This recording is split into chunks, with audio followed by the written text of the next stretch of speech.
সমন্বয়ে যে সংগ্রাম, সেই সংগ্রামে আমরা পূর্ণাঙ্গ একটি স্বাধীনতার রূপ বাংলাদেশের আকাশে দেখতে পেয়েছিলাম। কিন্তু দুঃখের বিষয় বলতে হয়, সেই সুশীল স্বাধীনতা আজকে আমাদের কাছ থেকে হাত ছাড়া হতে যাচ্ছে। আজ আমরা সেই 5ই আগস্টের পরে বাংলাদেশ 10টি দিন শান্তিতে চলছিল। সেই সময় সকল চাঁদাবাজ, অন্যায় যে জুলুম, সেগুলো বন্ধ ছিল। আর সেই চাঁদাবাজ দুর্নীতি আবার মাথা নাড়াচাড়া দিয়ে আমাদের উপর, আমাদের ঘাড়ে এসে পৌঁছেছে। আজকে আমরা বিভিন্ন রাজনৈতিক দল নতুন আত্মপ্রকাশে আমরা এসেছি। কেন এসেছি? দেশকে ভালোবেসে, দেশকে শান্তিতে কল্যাণময় করার জন্য, জনগণের সুখে দুঃখে কাজ করার জন্য আমরা এসেছি। সেই স্বৈরাচারের প্রেতাত্মারা আজও বাংলাদেশে বিরাজ করছে। আজকে নতুন রাজনৈতিক নিবন্ধনের যে প্রেক্ষাপটে বাংলাদেশের যে অন্তর্বর্তীকালীন সরকার বলি বা বিপ্লবী সরকার যারা আছেন, জনাব মাহবুবুর সাহেবকে সংস্কারের দায়িত্ব দেওয়া হয়েছিলেন।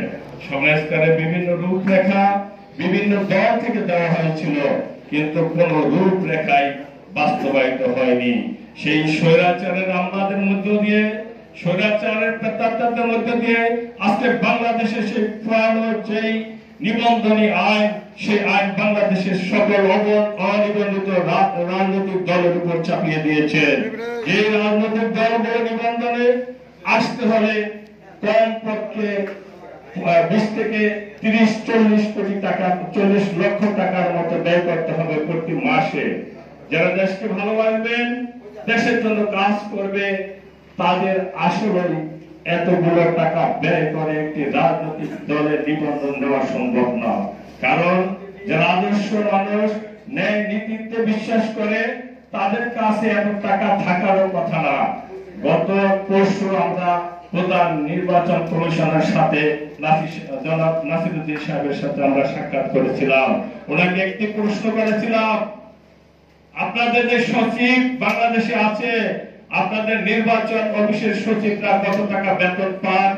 তাদের ঘর ভাড়া, খাওয়া দাওয়া, সন্তানদের লেখাপড়া করার পরে যদি আপনারা রাজনীতিতে ফিরে আসেন, দেশকে ভালোবেসে দেশের জন্য কাজ করতে চান, তাহলে এই সচিব সাহেব কত টাকা রাজনৈতিক দল নিবন্ধনের জন্য ব্যয় করতে পারবেন?